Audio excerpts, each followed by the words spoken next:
Assalamualaikum warahmatullahi wabarakatuh. Kami dari kelompok 4 akan mempresentasikan laporan kami yang berjudul Laporan Observasi pada Tingkat Ekosistem Darat dengan menggunakan metode studi literatur.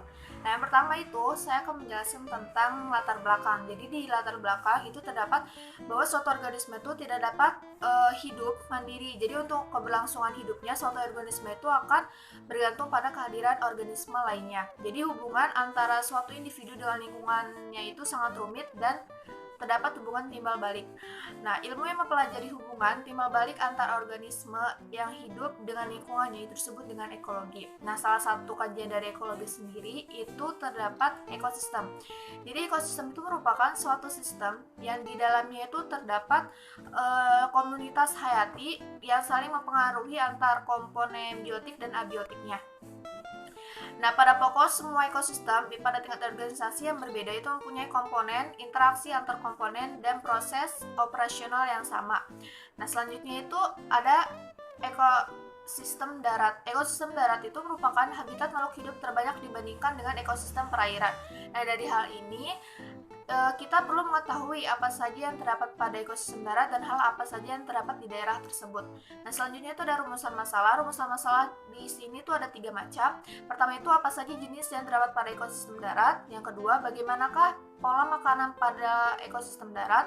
Yang ketiga, bagaimanakah interaksi yang terjadi pada ekosistem darat. Nah, selanjutnya itu ada hipotesis. Hipotesis yang pertama itu ada beberapa jenis berupa bioma gurun, hutan basah, padang rumput, hutan gugur, taiga, dan juga tundra. Nah, yang kedua itu terdapat pola makanan dalam ekosistem darat, yaitu dibagi menjadi 2, yaitu organisme autotrof dan organisme heterotrof.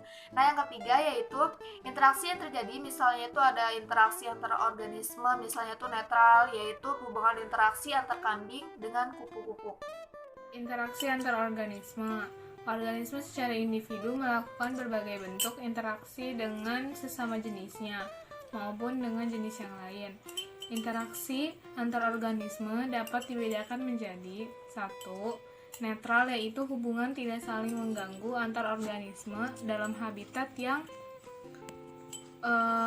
sama yang bersifat tidak menguntungkan dan tidak merugikan kedua belah pihak. Contohnya, interaksi yang netral adalah antara kambing dengan kupu-kupu. Yang kedua ada predasi, yaitu hubungan antara mangsa dan pemangsa atau predator. Pemangsa tidak bisa hidup tanpa hewan yang dimangsanya. Itulah sebabnya, jika hewan yang dimangsanya habis, maka pemangsa juga akan pergi atau punah.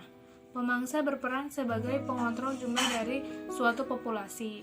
Jika jumlah pemangsa berkurang, maka jumlah hewan yang dimangsanya akan bertambah. Contohnya, jika ular banyak yang dibunuh oleh manusia, maka populasi tikus akan bertambah. Parasitisme yang ketiga adalah hubungan antar organisme yang berbeda spesies yang bersifat merugikan salah satu jenis spesies. Contohnya antara benalu dengan pohon inangnya.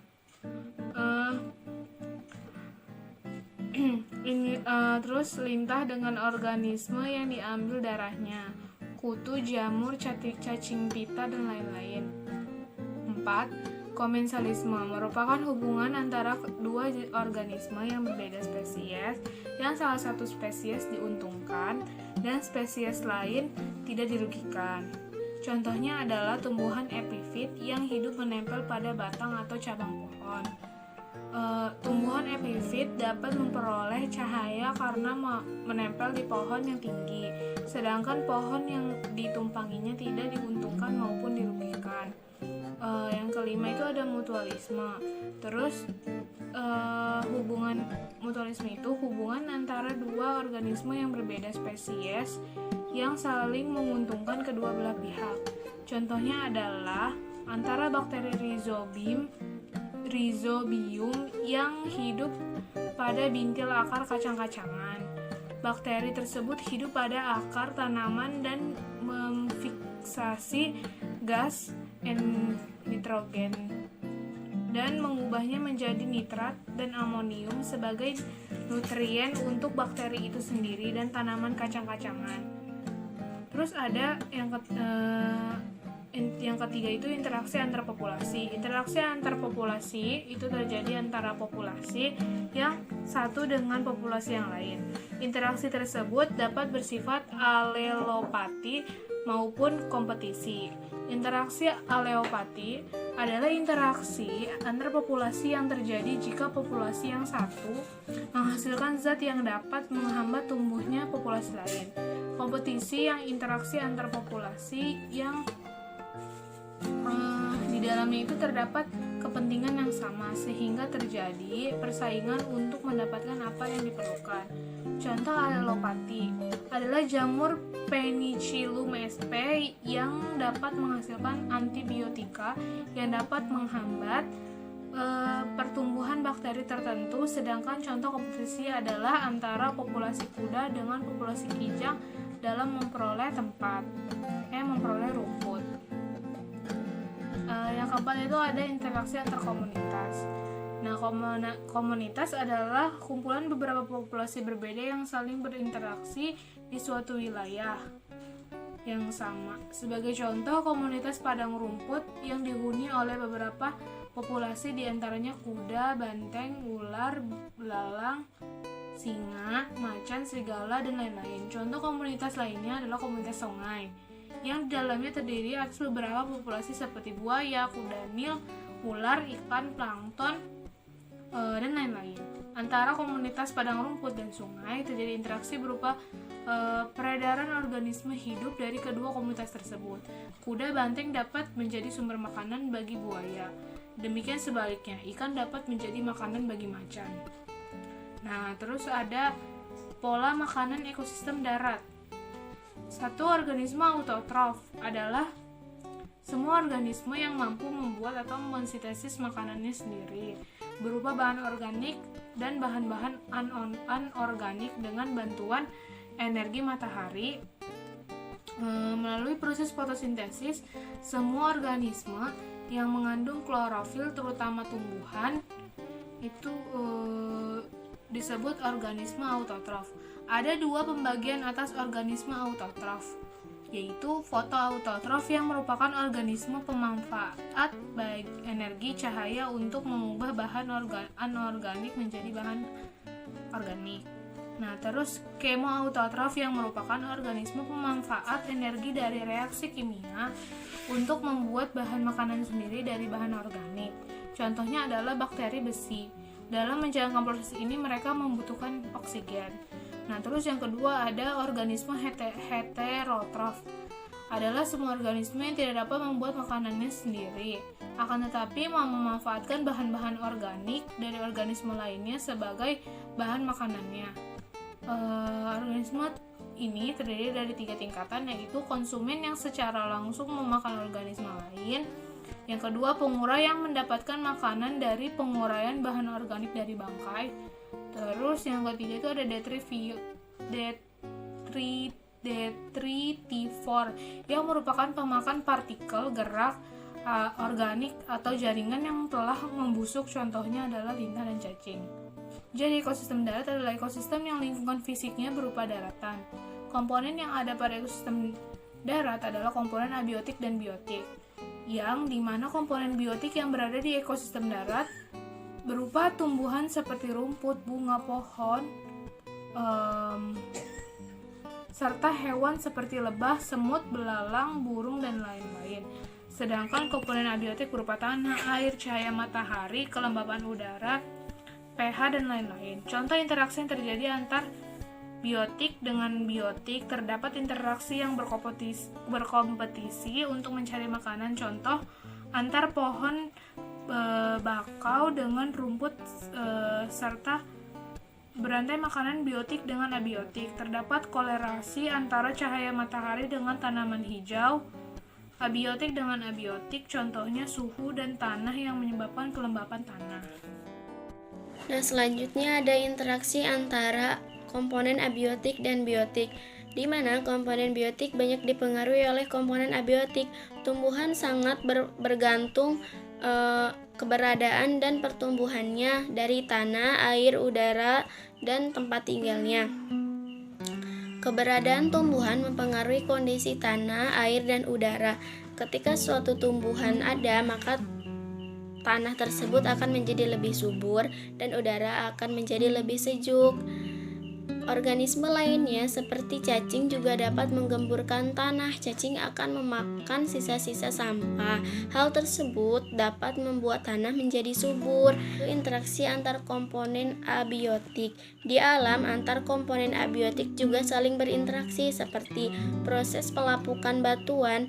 Suatu wilayah dipengaruhi oleh cuaca dan iklim. Cuaca dan iklim juga mempengaruhi keberadaan air di suatu wilayah. Nah, yang kedua itu ada interaksi antar komponen biotik.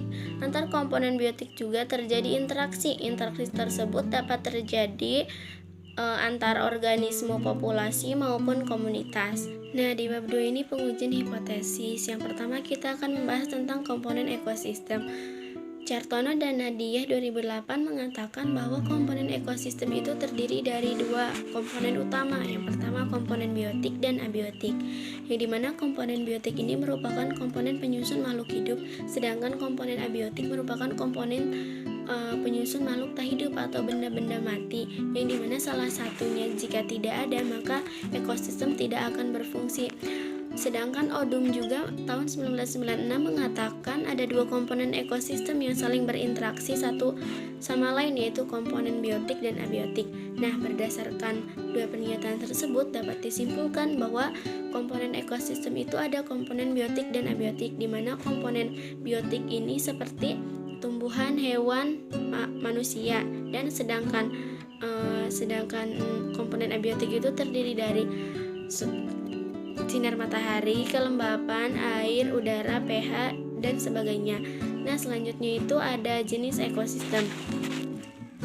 Menurut Nyabgen tahun 1992 mengatakan bahwa ekosistem dibagi menjadi dua, yaitu ekosistem darat dan ekosistem perairan. Yang dimana ekosistem darat ini merupakan lingkungan yang fisiknya daratan. Nah, berdasarkan letak geografisnya, ekosistem darat dibedakan lagi menjadi beberapa bioma. Yang pertama yaitu ada bioma gurun, yang dimana bioma gurun ini dapat dijumpai pada beberapa tumbuhan seperti kaktus dan tumbuhan tak berdaun dan memiliki akar. Nah, selanjutnya itu ada bioma padang rumput, yang dimana tumbuhan yang dapat dijumpai pada bioma tersebut yaitu seperti tumbuhan seperti rumput, dan hewannya yaitu seperti kera, burung badak, harimau, dan burung hantu. Yang ketiga yaitu ada bioma hutan basah, yang dimana tumbuhan yang dapat dijumpainya seperti anggrek, sedangkan hewannya ada kera, badak, burung, dan lain-lain. Yang keempat itu ada bioma hutan gugur, yaitu dimana hutan gugur ini terdapat di daerah-daerah yang mengalami beberapa musim seperti musim dingin, musim panas, dan gugur. Nah, selanjutnya itu ada bioma taiga, merupakan hutan yang tersusun dari satu spesies seperti konifer, pinus, dan sejenisnya. Nah, yang terakhir yaitu ada bioma tundra. Contohnya yaitu tumbuhan yang dapat dijumpainya atau yang dominannya yaitu seperti lichen, tumbuhan berbiji semusim, tumbuhan kayu yang pendek, dan rumput. Sehingga tumbuhan yang terdapat pada bioma tundra ini merupakan tumbuhan yang mampu beradaptasi dengan keadaan yang dingin. Kesimpulannya adalah ekosistem darat adalah ekosistem yang lingkungan fisiknya berupa darat, yang terdiri dari bioma hutan hujan tropis, padang rumput, sabana, hutan gugur, tundra, gurun, dan taiga. Dalam ekosistem darat, organisme autotrof akan berperan sebagai produsen, sedangkan organisme heterotrof akan berperan sebagai konsumen atau dekomposer. Jadi, sarannya itu ada jagalah kebersihan tempat lingkungan hidup yang berada di sekitar kita, karena setiap makhluk hidup membutuhkan lingkungan hidup yang sehat. Ya, sekian presentasi laporan dari kelompok 4. Kurang lebihnya mohon maaf ya. Assalamualaikum warahmatullahi wabarakatuh.